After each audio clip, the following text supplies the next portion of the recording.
특히 그 경제팀에 대해서는 보수 언론이 더 날린 것 같습니다. 예, 경제팀 교체하라는 요구가 뭐 사설로도 막 비판이 나오고 이러는 것 같은데요. 그러면 중요한 거는 결국에는 특검으로 돌파할 수밖에 없겠네요. 네. 예, 그러면 의원님께 여쭤보고 싶은 게 있었어요. 뭐요? 상설 특검.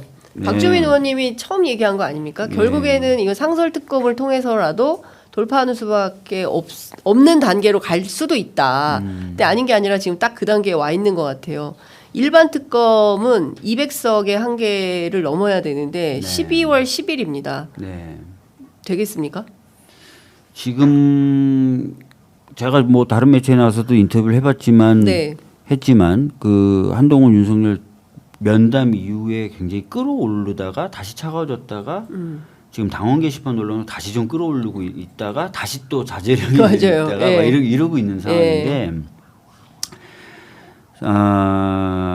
그렇지만 이번 자제령에 의해서 속에 있는 불까지는 못 끄고 있는 것 같아요. 속에 있는 불까지 못 끈다. 마음속에 있는 불까지. 예. 속에 있는 그러니까 어느 정도 규모인지 모르겠어요. 확실히 조용해지긴 조용해졌거든요. 네, 네. 조용해졌고 이제 예. 그런데 불안감들이 좀 있는 것 같아요. 불안감? 그러니까 예. 친한계나 일부 의원들한테. 예. 그럼 10일 넘겨주면 그러면 그 다음부터는 뭐 대통령실과 당의 관계가 정상적이 되는 거야? 10일만 지나면 또 이렇게 아나무인하고 깔아뭉개는 거 아니야? 네. 약간 이런 불안감들이 있는 것 같아요. 네. 그 불안감이 네. 다른 선택을 하게 만들 수도 있다. 뜨거워서가 아니라 네. 불안해서. 한동훈 대표가 네. 그 얘기를 해요. 저희들도 취재해 보면 나를 죽이려고 하는데 그냥 있을 수는 없다. 불퇴의 정신으로 싸우겠다. 이런 말을 했다는 거예요. 그러니까 이제 예전에 단독 면담하고 나서는 끌어오르는 거, 화가 나는 거예요. 네, 화가 인데 그렇죠. 네. 그때는 자제가 됐는데 지금은 화가 나는 것보단 불안한 거예요. 불안하다. 네. 예. 이러다가 혹시 나 팽? 팽? 예. 이런 불안감이 있는 거예요. 예. 그래서 조용한데 엄청 머리를 쓰고 있겠죠 지금. 잠복기이긴 한데 여러 가지 고민들을 하고 있을 예, 거예요. 그냥 근데 사실 친윤계에서는 뭐 그런 얘기도 했었거든요. 이거 사실 원래 28일이었잖아요. 그때 재의결해서 만약에 이게 통과가 되면 아니 그 부가 나면 그러면 그때부터 작업해서 몰아내려고 할 거다. 근데 그 길이 10일로 늘어난 것뿐이다. 이런 얘기들을 하거든요. 그러니까 뜨거울 때는 사실 밖에서 감지하기가 좋아요. 화가 나 있거나 막 네. 서운해 있거나 삐져 있거나 그러면 딱 보면 보이고 말 걸면 말하고 네. 심지어 말을 걸어오기도 하고 하는 거고. 근데 지금 그런 건 없지만 네. 그냥 감싸고 있는 분위기가 좀 달라요. 그러니까 불안해한다. 네. 오씨 나 진짜 이번에도 한 번 해줘 그래 예. 해줘. 근데 그러고 나서 나의 미래는 뭐지? 나는 뭐지? 난 어떻게 돼? 이런 불안감들이 있는 것 같아요. 그래서 8석은 확보가 되겠습니까? 그러니까 친한계에선 그래요. 최소 한 30석은 움직일 수 있다. 근데 물론 친윤계에선 동의하지 않아요. 말도 안 되는 소리 하고 있어. 친윤계에서 말도 안 되는 소리다. 의원님하고 똑같은 얘기를 합니다. 말도 안 된다. 그런데 친한계에서 아니다. 30석은 된다. 이 얘기를 합니다.